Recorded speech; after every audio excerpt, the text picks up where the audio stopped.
Mr. Fox? Yes, ma'am. And Mrs. Rodriguez, You said yes. You said yes. motion passes. Item 2039, discussion and action of approval of Jardines de Grijalva subdivision.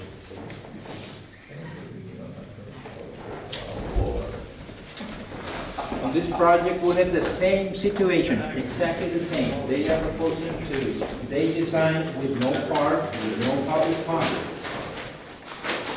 And I'm suggesting the same thing. They need and I apologize, I just have one set of plans. And I'm proposing for them to create a public pump and also to pay the city of Concord 2.5% back in cash back. It's exactly the same situation, but without the additional bracket. Oh, then we'll make a motion to approve With the with recommendation. the recommendation. Yes, sir. All right, we have a motion and a second. Mr. Betts? Aye. Mr. Rodriguez? Mr. Bowman? Mr. Fox? Yes, Motion passes. Congratulations, this is overall the longest meeting that we've had. 1 AM. Well, no, because the last one that we had lasted from 4 to 6, and then from 6 to 11, so it was a total of 7 hours, but we've been here for 7 hours already in one straight meeting. And it's great, because This there's is no, what it's called, taxpayers at work. there's nobody, Dollar. there's nobody here, we're still discussing the items, that's the great part. We're not just saying yes. Do we have a motion? I had that.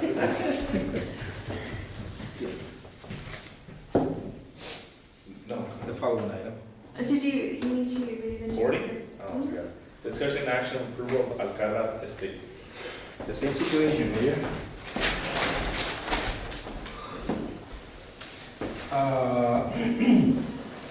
Technical changes, suggestion to define the point of beginning, has to be tied to a official monument, and they need to provide us with a public fund and park, 2.5%. It's the same scenario. If you already have the recommendations to be approved, just the preliminary, okay? But with the recommendations from Planning and Zoning Commission. Oh, we move to. ¿Dónde es esta calle? What's that? Let me check it right away.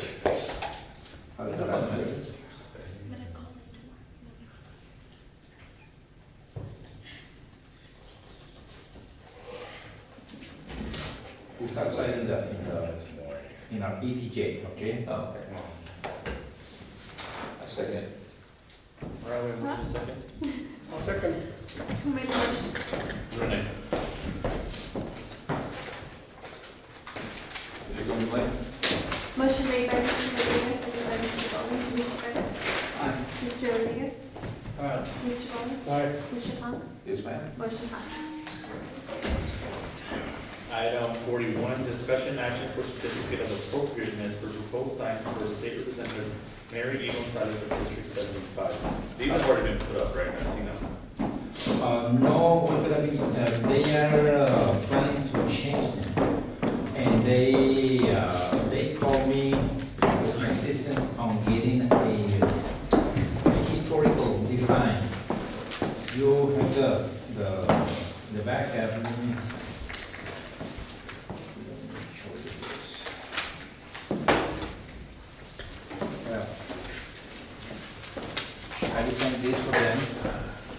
It's a historical design and color. Okay, they're gonna be using the same code, but the changes on the design, and also they needed to have this location arrow. It was presented before Historical Element Commission, and they already approved it.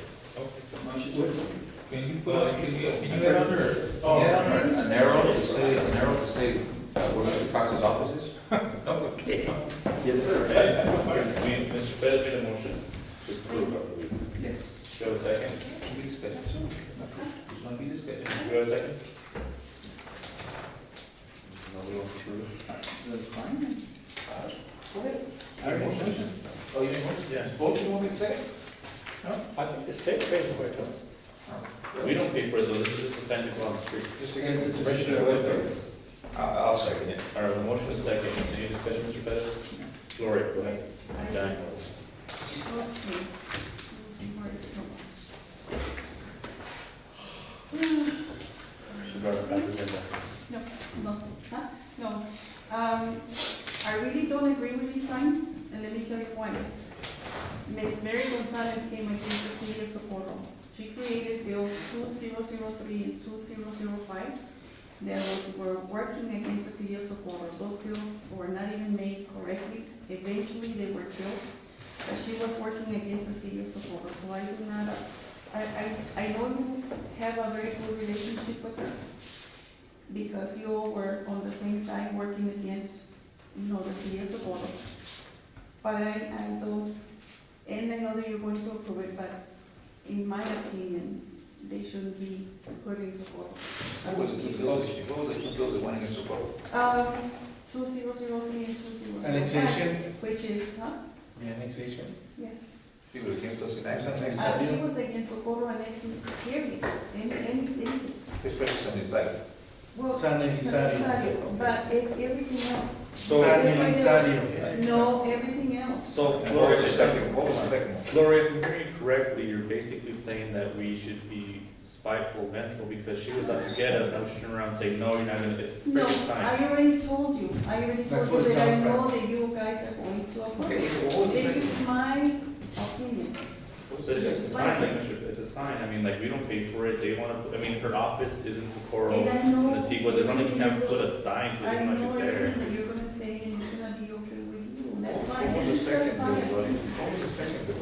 Second bill was also, they belong to the, it was also this. Okay, Yes, there it you was. go. Both bills were about annexation? I mean, it's a sign, she has her office here, we can't, okay, maybe, let's say we don't like her, I mean, let's say I don't like her, and it doesn't like her, and I don't like her, the rest of the constituents still have a right to know where her office is at, because they might like her. That's fine, and I told you already, that's just my opinion, it's not that I don't like her, I don't like what she did against the city of Socorro. That's it. For the record, she's the daughter of a friend of mine, okay? Alfred Gonzalez, so I'm gonna vote for my friend. Oh, of course. We're not doing that. I know I'm not gonna do We're not that, I doing mean, that. it's not, I'm just saying my opinion. We're not getting into that, okay, so we have a motion to second, go ahead. Mr. Pettis? Aye. Mr. Rodriguez? Aye. Mr. Pauly? Aye. Mr. Cox? Yes, ma'am. And Ms. Rodriguez? No. Motion passes.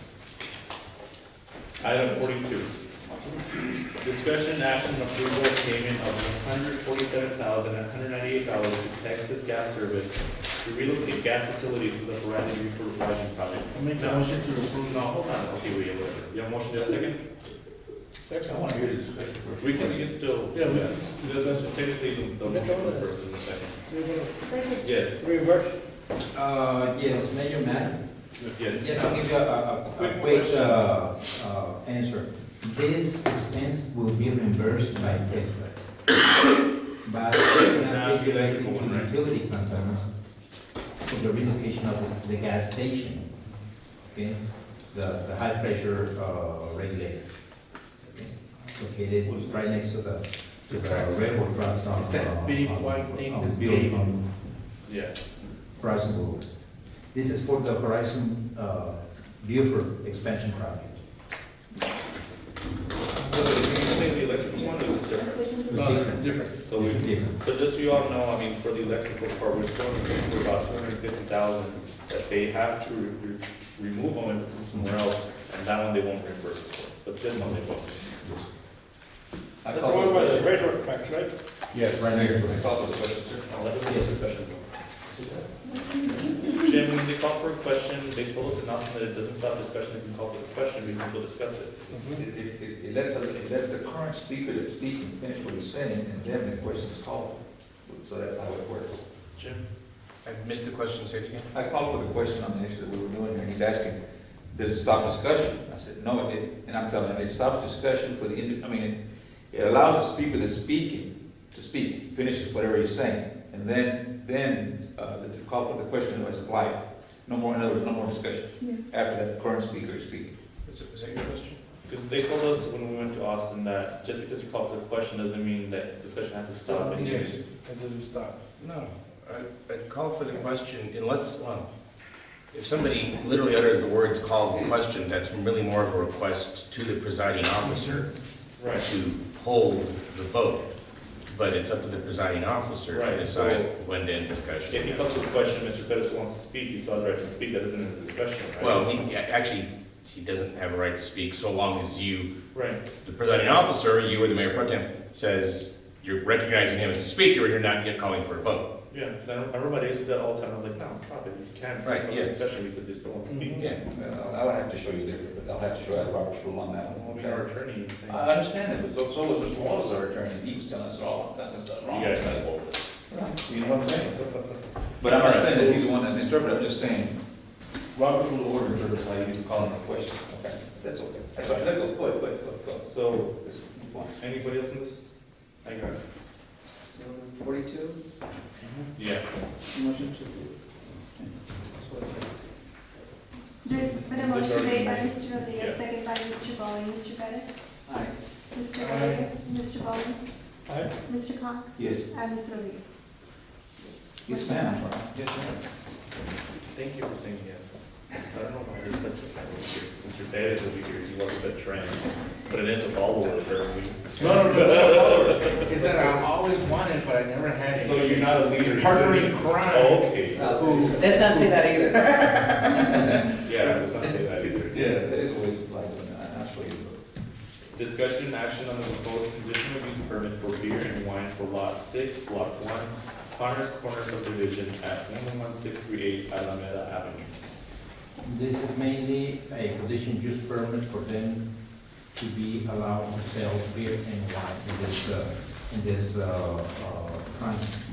Number one, according to the recommendation from P and Z, is to be approved, but with the condition as to apply this condition use permit for beer and wine only for the suite utilized for the restaurant, not the rest of the businesses he has, the property owner has in his property. Only for the restaurant. The restaurant itself, not the beer store. No, sir. Okay. What's wrong with that? I mean, as long as it's the restaurant. What's the suite, what suite are you talking about? You said suite. Suite number B, I think. Okay. Yes. Is that just the garage property? It's not gonna be applicable for the entire property. Yes, I'm gonna apply to the whole property, just the restaurant portion. That's correct. That's the Robert's rules on the call for the question. Okay. All right. Okay. I'll bring my thing, I'll bring my bag. All right, then, so what's up with this? I make a motion to approve. Third. Matter. Who made the second? Pettis. We have a motion and a second, any discussion, Mr. Cox? No, I make a motion. No. Mr. Pettis? Aye. Mr. Rodriguez? Aye. Mr. Bowling? Mr. Cox? Yes. And Ms. Rodriguez? ma'am. Motion passed. Item 44, discussion and action on the proposed conditional use permit for mechanic shop activities at track 4C1K2, block 3, Socorro Grant at 8190 Horizon Boulevard. This is a condition use permit for them to conduct mechanic shop activities. This is an existing mechanic shop, but since I'm doing a revision of all the businesses, I found out that this particular business never obtained a CUP. That's right across from the wood stuff? Yeah, no, it's from the other, right here in the bottom left? Yeah. Well, that's what it is. Oh, that's not even close where I was thinking. No. Oh, I know. This is That's where Ted gets his haircut. That's the old Oregon property. The Oregon property. I've been explaining to them the need of this conditional use permit because it is required under this classification, and they are probably willing to be in compliance. This is a recommendation to be agreed. It's just this side of Patty Joe before the arena, right? Before the arena and before the canal. Am I right? It's good. This is the arena, and And the they're other, about, is, yeah, about 200 feet away. Make a motion to approve. For a second, I'll second. one second, any discussion, Mr. Rodriguez? Nope. Anybody else? Who's second? Second. Paula? Vote. Oh, yes? Yes. Mr. Bettis? Aye. Mr. Rodriguez? Aye. Mr. Bowman? Aye. Mr. Cox? Yes, ma'am. And Ms. Rodriguez?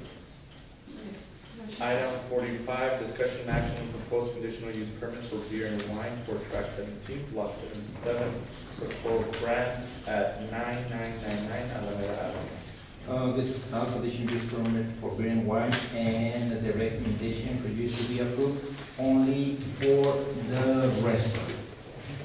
Make a motion to approve. Second. Is this Nevada's? No, it's No, Ronnie's gas station. Oh. Next door. I used to know Ronnie, but Motion is second. Mr. Bettis? Aye. Mr. Rodriguez? yes. Aye. Mr. Bowman? Aye. Mr. Cox? Yes, ma'am. And Ms. Rodriguez? Item 46, discussion and action regarding appointment of municipal court judge and to authorize the city manager to seek candidates for such position and to authorize the mayor or his designee to execute a contract with employment for same. Mr. Morley? Jim, do you want to take this into executive or? I do, but you might want to hear from the HR first about their responses to the solicitation. So just, I sent you all an email, I think you got it from the judge, right? So basically, what happened was that the judge, the election just happened, and so council voted to terminate this contract. So we went ahead and put out for a new position, or the judge position, with a lower salary, no benefits. The salary was at 72,000 plus benefits. We went ahead and put it at 40,000, no benefits. And then we just made it required to have you have to be a licensed attorney. You need a license Right. for 40,000? Well, hopefully people apply. You want to work for 40,000? A licensed attorney for 40,000? You must not be a good attorney. Well, we didn't He wants want to be to, disbarred by the state of New Mexico. what happened was that we didn't feel that that position was worth the money that we were paying for it, especially because it's a core, you don't have the cases that you would in El Paso or somewhere else. And in fact, she did research where that was actually the average pay throughout El Paso was 40,000. Correct, in El Paso, it was a 40,000 when it's a part-time position. Meaning part-time, we don't dictate the hours, but they only work part-time. Which, They're not there full-time, they're not gonna have an office. No benefits. They're gonna, correct, and they're gonna be on call. Basically, these type of positions, they have their own law firm, and then they come, they work the dockets and schedule that, and come and service the city. So it's basically a side gig for them. So any attorney like Jim, let's say he wasn't working for the city, maybe you want to be the judge, well, hey, I got time on my hands, I can be the judge. And is he gonna be available for warnings and all kinds of stuff for the other police departments, like the sheriff's department or anybody else in case they need to, get their warnings done to them? It'd be That on is call. one of the requisitions that they are on call. Would they be available? Yes, that's one of the questions that we ask when we, And it has to be a license, a state bar. Mhm. State bar. Good. And actually, I received 3 applications. Really? Yes. Yes, I did. One of them did not meet the criteria, meaning it wasn't a licensed attorney. I did receive 2 other ones that were licensed, and I'm gonna go ahead and give you my recommendation. Wow. I'm gonna see you do that. Oh, part-time. There's not the laughing shark or anything, can you? No sharkers? Put it in? No. Okay. Each one gets a invoice? Yes. Put it in here. What I'm giving you is our recommendation, and then I'm giving you the applications.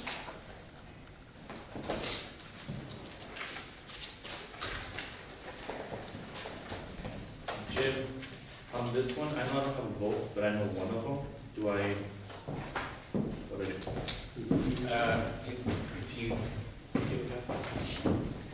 as long as you don't have a if you're not a family member, you're not related to them by blood or marriage, within the 3rd degree of consanguinity, or, I swear that's the statute, or as long as you have no business interests with them, just because you know them doesn't mean you have to abstain. You you obviously can if you choose to do so. I mean, I hope.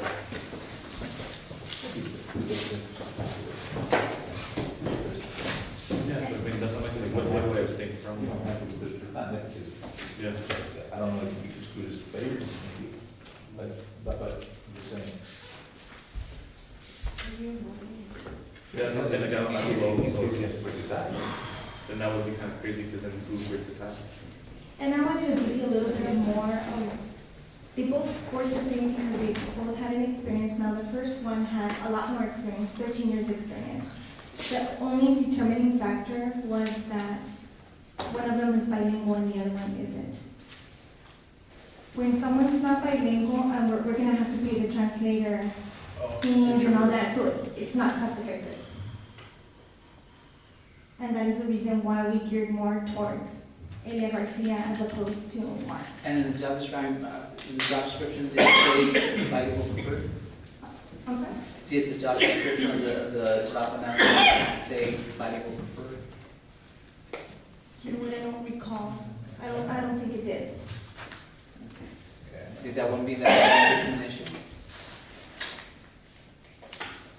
That won't become an issue, for example, if we're saying that one candidate is bilingual, and obviously in this community, we need someone that's bilingual.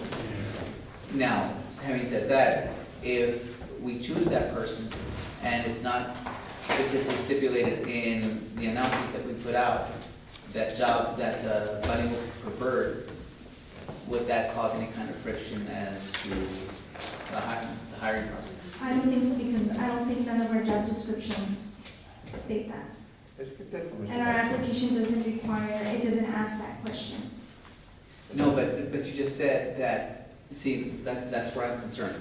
You just said that one candidate, and I'm not gonna presuppose on names, but one candidate is bilingual. Okay, which of course would be more cost effective because you wouldn't have to hire a translator or an interpreter. And you said that, then did we pose that preference anywhere on the And the job announcement? description, no, we didn't. No, so that's what I'm saying, that if we were to go for someone that is bilingual, and it is not on the announcement, could they come back and say, you know, you didn't require that? Right, And, but they're not gonna know the reason why we chose who we chose. We know this because it's internally. And they both scored the same. No, because it's not an executive session right now. It's Or even in if it an was, I open- mean, it'd still be An recorded. open, Okay. it's an open. so that's just my question, Jim, what do you think? The answer is, could they come back to us? Could it cause some friction? Oh, yeah, definitely. Does it expose us to liability? No, I don't think so. You don't think it exposes us to trouble at all? I just wanna make sure. Like you said a while ago, anybody can split like at any time. Do we want to give them permission? Well, I mean, we just did the Christmas tree lighting ceremony. Are they only? I was not waiting for that one. The third one didn't qualify. The third one didn't qualify. Didn't meet the criteria that we're looking at. Just because of Meaning it language? didn't have the education or, I mean, what we were requiring. But they both have the same score. right? Correct. And I'm stating, yes, they both, one of them had more experience, but they both actually met the criteria that we were asking for. The only determining factor was the bilingual. Are we allowed to ask, what their experience is? I think it's all. I mean, what I'm saying is as far as how long they've been in practicing law? Yes, that's part of your application process. Okay, so how long have they been in practice? What was the difference between the two? Well, one of them had 13 years of experience and the other one had just graduated a year and has her own law firm. And has their own Both of them have their own law firm. One of them has practiced law for 13 years. So there's experience in there. Correct. And there's none for her, you said. No, she does have the experience, but not as much as the experience that the other one has. No, But I it gotta met the requirements that we asked for. Now, I gotta ask him, what fields? Business law, criminal law, civil law, what was the experience they had? Well, their attorney, all they were required to have is an attorney being licensed with the state of Texas. I don't think it was important to know whether they would have criminal law experience, because we are dealing with criminals and violators. and Correct, stuff but like that. we're not adjudicating any criminal cases. The criminal cases go to the city of El Paso. Well, I understand that, but there's gonna be issues where they're gonna be asked to give warnings to criminals, that because they're gonna be arrested and brought in, and they're gonna have Correct. to stand in that position. We asked a set of questions where we asked both candidates the same questions, and they both have pretty much on how to make an adjudication based on on a case. You know, they have to both hear both sides, see who carries the burden of proof to make a decision, but they're not adjudicating in any criminal cases. All they're doing is adjudicating in traffic citations, more of class misdemeanors. Mr. Norley, No, do I you agree with the recommendation, or is this just strictly from, because I mean, the charter says that based on the recommendation of the city manager. Is that your recommendation as well? Yes, it's my recommendation. You're on that, yes. You know how you sometimes always accuse of us taking friends here and there, or whoever we know. And this is one example where the mayor knows that person, right? Where people may say, oh, well, he already brought her in to work for the city of Socorro. And this is how rumors get started. And this is just one example of how people in this council have accused other people in the council of 2010 of different things when in fact they were not true. And basically what I'm doing is I'm giving you my professional opinion. I don't know Ms. Elia, I don't know Mr. Marks, I'm just giving you my professional. I was just talking about. I know, but no one told me to vote this way. I mean, me and Mr. Markley we interviewed this morning, we're there at 6:40 in the morning, so we could give you a recommendation now. If you want us to go back. No, I'm just pointing that out because in the past, I mean, there were so many accusations for, the council before. Well, I think the difference is, Gloria, that, like Mr. Cox said earlier, we're gonna have Francis Socorro, we understand that. Like he said, I'm gonna vote for this even though I know her father and he's my friend. I think the difference is that I'm just we're saying, willing this is to, how hold on, the lawyers get Gloria, started. again, we're not finished. Gloria, again, I think the difference is between people like us who can say, I know this person straight up, I know who they are, but that's it. Like Mr. Cox said, I know who her father is, I'm friends with him. We had to find out months afterwards that you all were using the voting system to give driveways to people. That wasn't made public, if I'm not mistaken. And I mean, with us, we're able to say, hey, this is You what's said going it's on. true. We toss it You over said to it's the true. professionals, they give a recommendation, we either approve or deny the recommendation. The difference between this council and the past council that I've seen is that we don't appoint people. Mr. Martinez was here last week telling us, you have a whole lot of leeway, you can appoint somebody, you can do this, we can do that. And we did what we've been doing the past couple positions. Throw it to them, they're the ones that interview, they get a recommendation, we approve or deny. That happened with the city manager, it happened with the HR director. Like I said earlier, I want this council to stay away from making those decisions the way as possible in the bid process. They're the ones that see it, they open it, they review it, they present the recommendation to us. And the previous council used to do that too, but, rumors from some people in this council always accused of them doing things that were not done. Like the driveways right now that you mentioned, there's a lot of people that didn't vote that got driveways in my district. So it wasn't just the ones that were voting, that's not true. Mr. Rodriguez. Yes, I have a question. It goes back to the same thing. Look, we're trying to move on, and that's the end of it. The way it was done before, just like a prime example, Judge Vidal right now. There was about 15, 12 candidates, and he had the one with no experience whatsoever, and he got the position because he was the best qualified individual. That's why we, as council, don't pick and choose who's gonna come. We cannot stop if my mom wants to come here and make an application. I cannot stop my brother, I cannot stop my friend, I cannot stop nobody that I know of. If they choose to come, then they choose to come and apply. But if they're qualified, we're not gonna make that decision if they're qualified or not. We're gonna let them do that decision and present the best qualified individual for that position, and that's what we're doing. It's something that council, prior to us,